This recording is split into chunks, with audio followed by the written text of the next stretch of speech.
قادر مطلق خدا باپ اور بیٹے اور روح القدس کا فضل اور اطمینان آپ کو ہمیشہ حاصل ہوتا رہے، آمین۔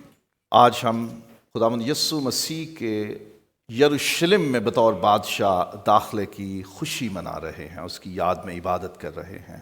اس دن پر ہم کتاب مقدس میں سے جس موضوع پر تعلیم پائیں گے وہ ہے سلامتی کے بادشاہ کے آنسو، tears of the king of peace. عجیب بات ہے، بادشاہ جو سلامتی، تسلی، امید، یقین، بحالی، نجات، چھٹکارا، آزادی لے کر آیا ہے، وہ خود آنسو بہا رہا ہے۔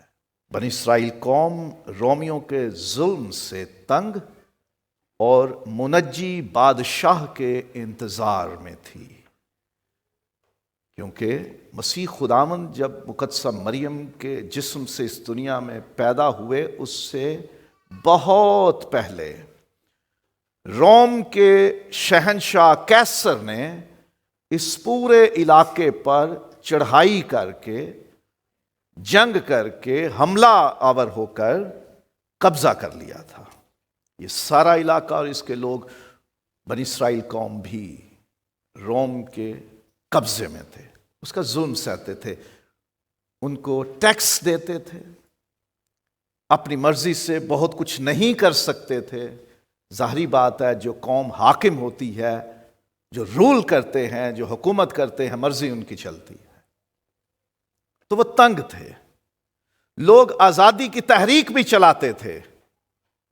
زیلوتیسی لوگ کہ جن کا بائبل مقدس میں ذکر ہے، اور مسیح خداوند کے 12 شاگردوں میں جنہیں رسول بنایا، ان میں سے بھی ایک زیلوتیسی تھا۔ یہ وہ گروہ تھا کہ جو آزادی کے لیے لڑائی کرتے تھے، فریڈم فائٹرز تھے، تلوار اٹھاتے تھے، جنگ کرتے تھے، مقابلہ کرتے تھے، اور رومی سپاہیوں پر، ان کی فوج پر، ان کی چوکیوں پر، ان کے اڈوں پر حملے کرتے تھے کہ ان کو ہم شکست دیں، مار دیں، نکال دیں اور ہم آزاد ہو جائیں۔ وہ ایک ایسے بادشاہ کے انتظار میں تھے جس کا نبیوں نے بتا رکھا تھا، خاص طور پر زکریا نبی کے صحیفے میں 9واں باب کہ اے بنت صیون، اے دختر یروشلم، دیکھ تیرا بادشاہ گدھے پر سوار بلکہ لادو کے بچے پر تجھ میں آتا ہے، وہ حلیم ہے، صادق ہے، اور وہ سلامتی اور راستی دے گا، وہ چھٹکارا دے گا، وہ رہائی دے گا، وہ آزادی دے گا۔ یہ امید انہیں تھی کہ وہ مسیحا، وہ ممسوح فرما روا کہ جس کا دانییل نبی نے ذکر کیا ہے، جب وہ آئے گا تو وہ پھر سے اپنی قوم کو آزاد کرے گا، چھٹکارا دے گا اور بڑی بادشاہت قائم کرے گا۔ وہ ایک چھڑانے اور بچانے والے بادشاہ کے انتظار میں تھے، کیونکہ وہ ظلم سہتے تھے۔ قوم ایک ایسے بادشاہ کے انتظار میں تھی جو جنگجو ہو، جو جنگ میں زوراور ہو، جو تلوار کے ساتھ آئے، جو فوج کے ساتھ آئے، وہ جو بڑی ہیبت اور حشمت کے ساتھ آئے، بڑے روب کے ساتھ آئے اور دشمن کو شکست دے دے اور اپنی قوم کو بادشاہی عطا فرما دے۔ وہ ایک جنگجو بادشاہ کے انتظار میں تھے۔ داؤد بادشاہ جب عہد کا صندوق یروشلم کی طرف لے کے آ رہا ہے تو وہ شہر سے ابھی باہر ہے۔ عہد کا صندوق خدا کی حضوری کی علامت ہے، خدا کے جلال کی علامت ہے، خدا کے روب اور اس کی حشمت، اس کی عزت کی علامت ہے، خدا کی موجودگی کی علامت ہے۔ تو جب وہ لے کے آ رہا ہے عہد کا صندوق، اور اس کے آگے وہ جشن کے طور پہ گاتا ہے، شکر گزاری کے طور پہ، تعریف کے طور پہ، اور وہ قوم کو بھی کہتا جاتا ہے، اپنے شہر یروشلم کو مخاطب کرتا ہے، اے یروشلم کے ابدی دروازوں، اپنے سر بلند کرو۔